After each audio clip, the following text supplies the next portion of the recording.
ठीक है। MIL माल function भी आपके पास जलेगी, ठीक है। टॉर्क एंड स्पीड रिडक्शन, ठीक है।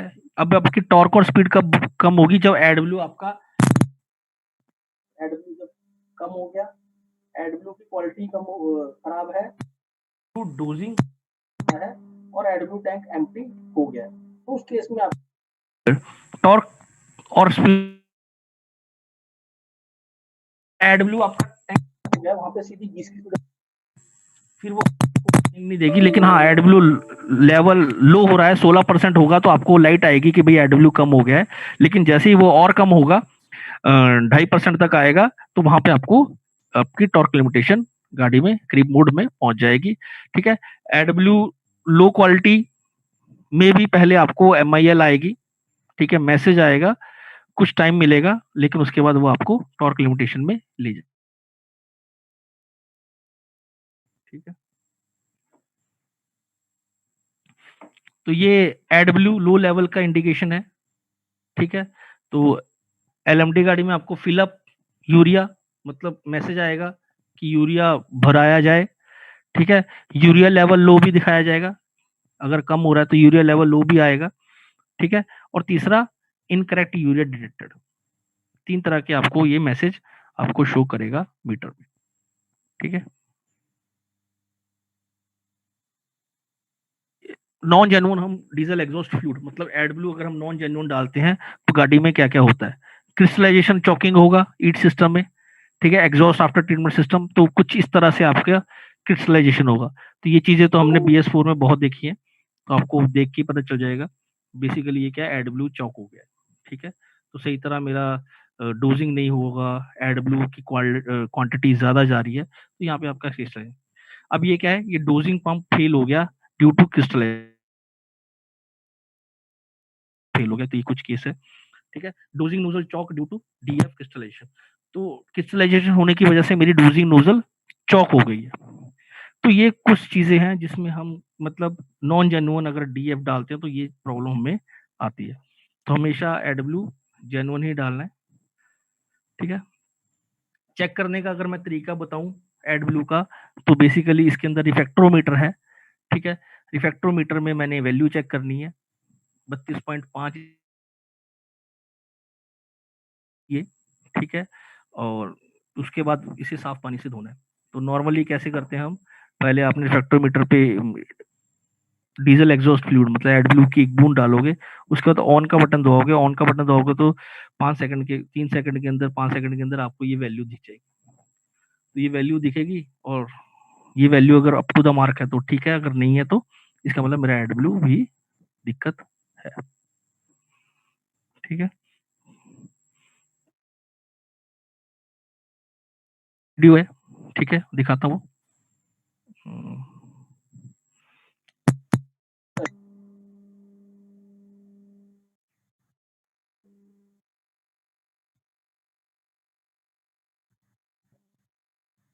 Diesel exhaust fluid. The reduction agent used in mixer is a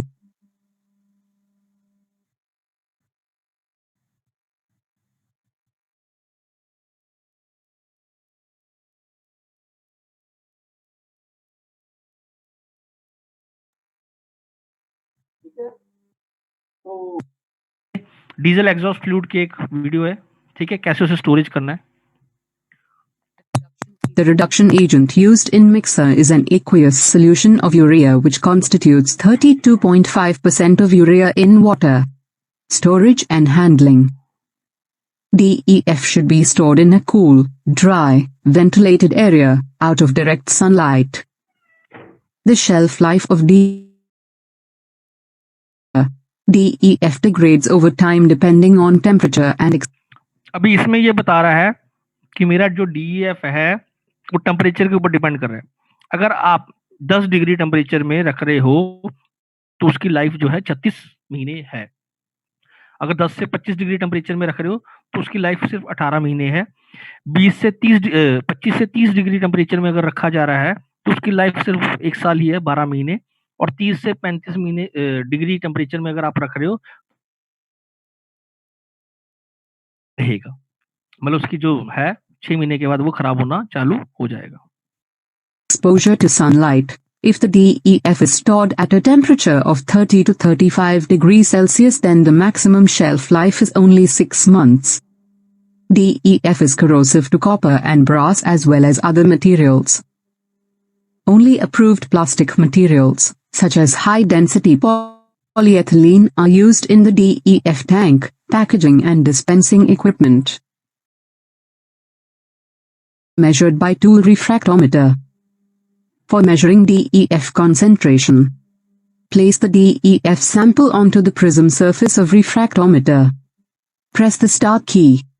The measured value will be displayed in 3 seconds. Clean the measuring surface with water. Let us take a look on SAR system and its regular maintenance. Always use Aisha Genuine DEF, which is Aisha Eco Max diesel exhaust fluid, in your trucks. Before starting a instrument cluster, always keep an extra pack of DEF during long trips, so that you don't have to stop during the journey.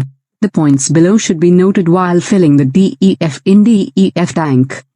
Both DEF tank and diesel tank are different. Always keep DEF tank and nearby components clean and safe. Always use clean plastic funnel or plastic pipe for filling the DEF. Always wash the funnel or pipe with clean water before filling the DEF and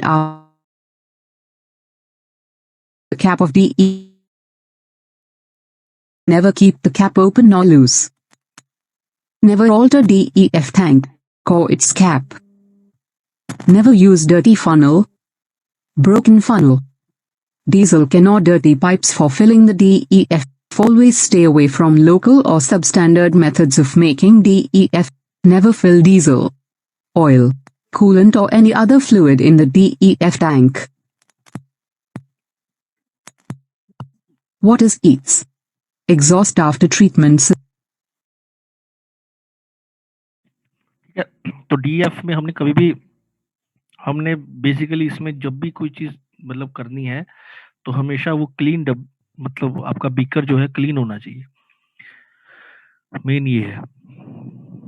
ठीक है, 2 तरह के heat system है हमारे पास, inline और box type. तो अगर heat system की मैं बात करूं तो इसमें SCR सिस्टम जो है आपका 366 और 474,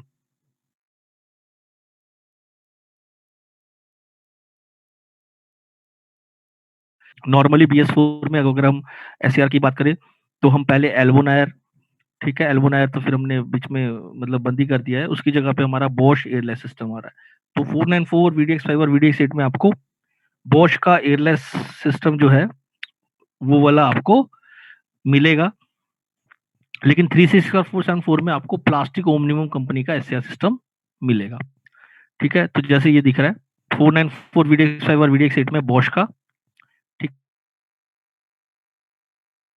प्लास्टिक ओमनियम कंपनी का आपको SCR सिस्टम मिलेगा। तो प्लास्टिक ओमनियम और बॉश सिस्टम में फर्क क्या है? प्लास्टिक ओमनियम का जो SCR सिस्टम है उसका पंप, ACM, ठीक है, सारा जो है हमारा टैंक के नीचे ही है।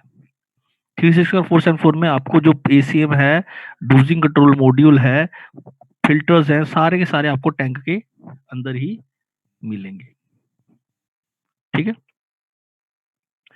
तो बॉश